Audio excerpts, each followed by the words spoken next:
Hello, gang. Tattooed Biker here with you. And tonight I've got 3 true encounters with the cryptid known as Bigfoot or Sasquatch.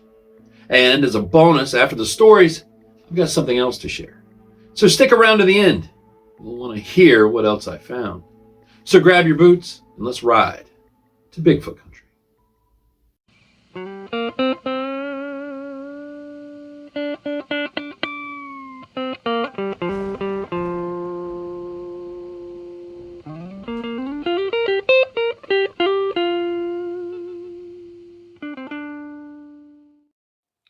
Number 1.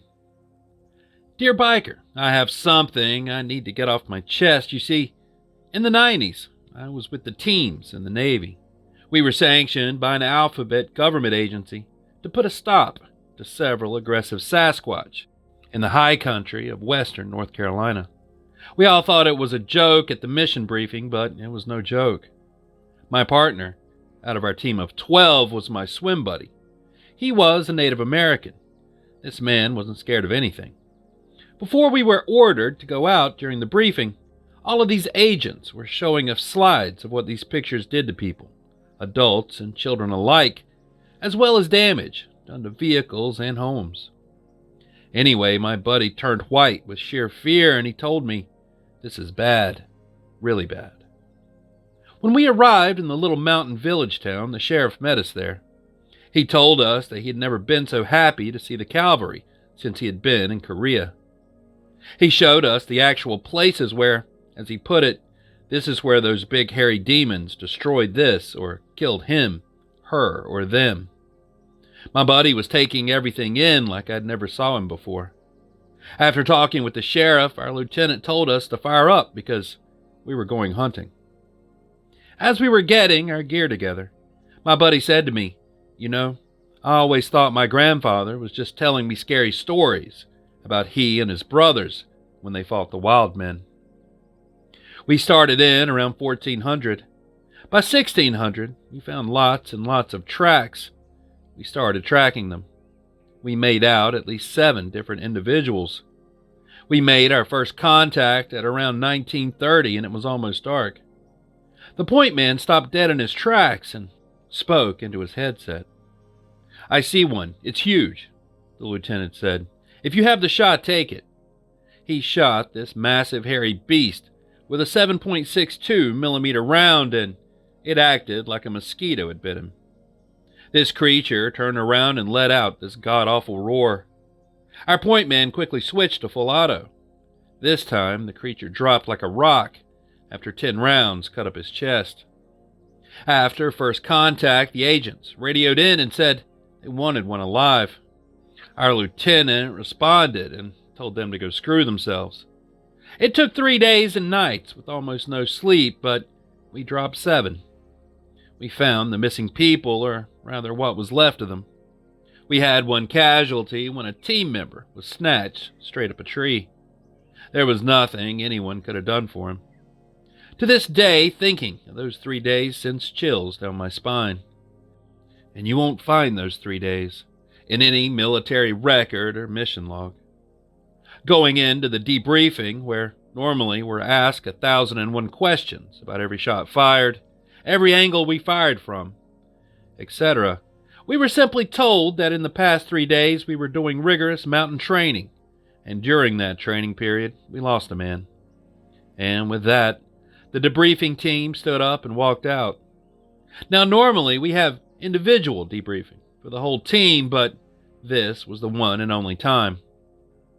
So to answer your next question, after 3 days, government agents came in and removed all 7 corpses and flew them out. After all this time, I thought people should know about this. Signed, Anonymous. Number 2.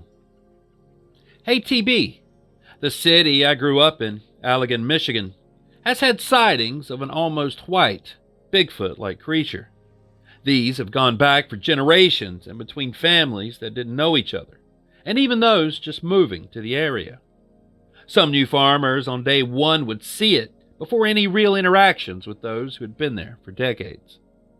My group of friends had 3 parents of different kids, all with their own sightings that they would never talk about openly. Fast forward a few years, and during a game of hide-and-seek in an orchard, we all felt the ground gently shake as a massive white biped ran through mere feet from a few of us. We ran like hell to the house and started telling my buddy's parents. They shrugged it off, saying we were making it up to prank them, to the point that his mom yelled at us to stop. Years later, when more news popped up about cryptids in general, we started hearing our parents' stories and the ones that their parents had. Then, like a flood, our town was filled with people talking about it, and it was okay to talk about it in public. A lot of people won't because of the backlash they can get, and I know one family that temporarily lost their kids. The mom had been talking about it at work with a close friend a few towns away when someone overheard her. They called the state and ran a full report that she was mentally unstable and should be investigated. Just like that, the town closed its lips and it was all hushed up. I just heard that about a month ago from my uncle, a farmer lost 2 of his calves. They were found over half a mile away, mostly eaten, both in a tree some 5 feet up off the ground. Now the town is talking again. Almost feels like a repeat thing every 20 years or so. And soon it'll hush up again. The photo that used to be in the party store outside of town, where the hunters would hang their harvest picks of deer, disappeared one day before I got there to see it. The owner said it was a clear-as-day photo of an almost sandy blonde ape on 2 legs, towering over the almost 6-foot fence post it was behind. We've never talked much outside of my hometown about it. For the most part, we just didn't want a flood of hunters and investigators coming in and clogging up the small town. This year should be an interesting one, and I'm saddened that I won't be able to make it for hunting, as seeing the old men of the woods, as my grandpa called them, would be great right about now. After moving, I always waited to hear that it's all right, or if the family of them are still around. That's all I have. Thanks. Signed, Sam.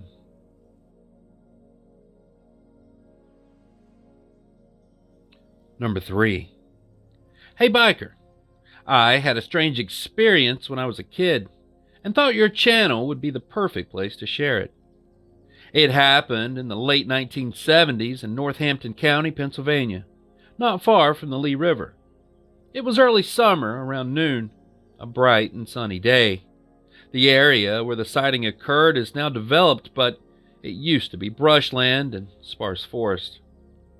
Growing up, my family grew a large vegetable garden to help feed our family. It was at the end of a large backyard about 10 feet from the bush line. Groundhogs raided it for food, so it had a small fence around it, which honestly didn't stop them that much. One day when I was a kid, my mom sent me out to the garden alone to fetch some vegetables for lunch. I started picking when I noticed a face staring at me from the brush about chest high to an 8-year-old. The face was dark reddish brown, covered in hair, with a large forehead, a short, flat, and wide nose, and black eyes. It was as large as my torso and human-like, but a little more animal than human. Not sure what I was seeing, I walked up to it and stayed inside the fence and stared at it. It stared back without moving. After a while, with the face staying motionless, I remembered what my mom wanted me to do and got back to picking those vegetables. But I noticed the face was still watching me as I was in the garden. When I finished picking them, I walked back to the fence and stared at it. It stared back unmoving. At this point, I convinced myself that the face must be an illusion of some sort, and I was just fooling myself. I mean, what else could it be? So I smiled in relief, and suddenly the face smiled back. Only when it smiled, it had these long, pointed teeth. I did what any kid would do. I dropped my basket of vegetables and ran screaming at the top of my lungs all the way back to the house. My mom and brother went outside to the garden, and the face was gone. It was a very long time before I would go to the garden again alone. I've never seen a Bigfoot again, and I live in a major city now, but I want to go back to the forest to find it again someday. Signed, Neil.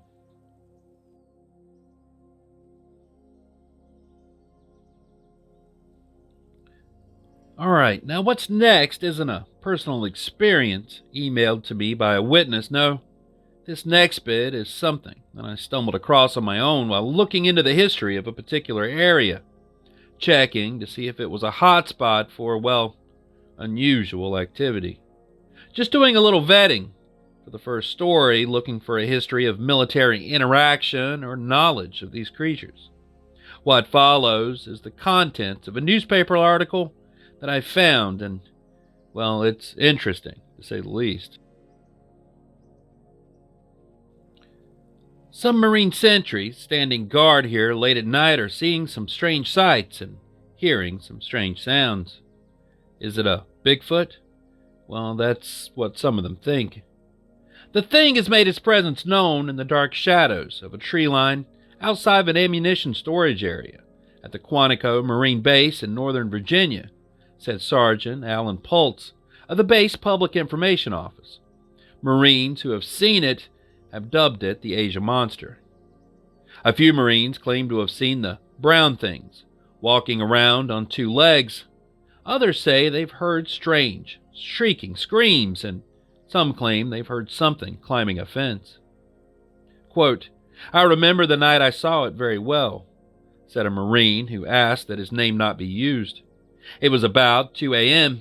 I was walking my post when I heard something in the woods. I stopped and looked in the direction of the noise.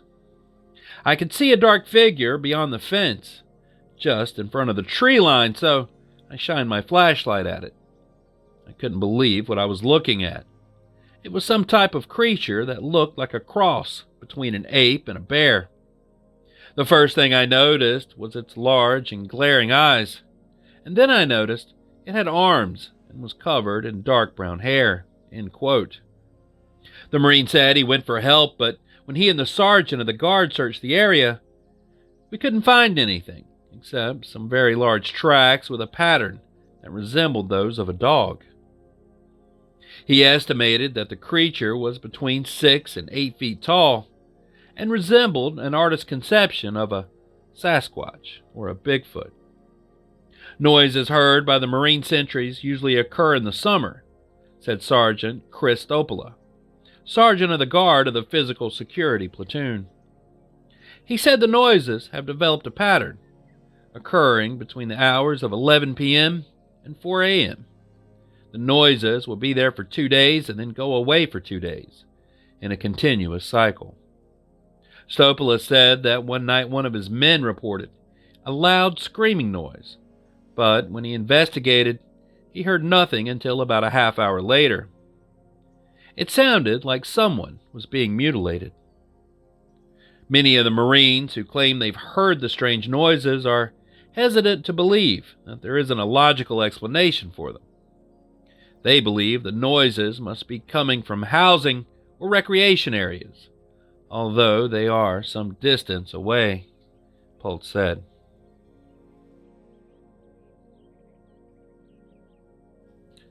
And there it is. All I have for tonight. Thanks for watching. So what did you think about these Bigfoot encounter stories? These reports are pretty chilling. I hope you enjoyed them as much as I enjoyed reading them. If you've ever had an unexplained encounter, like a cryptid sighting, or maybe a brush with the supernatural, and would like to share your story, just send it to the email in the description and your encounter may just wind up in a future episode. Anyways, thanks again. And until next time, stay curious, stay vigilant, stay safe, and I'll be seeing you on down the road a ways. Biker.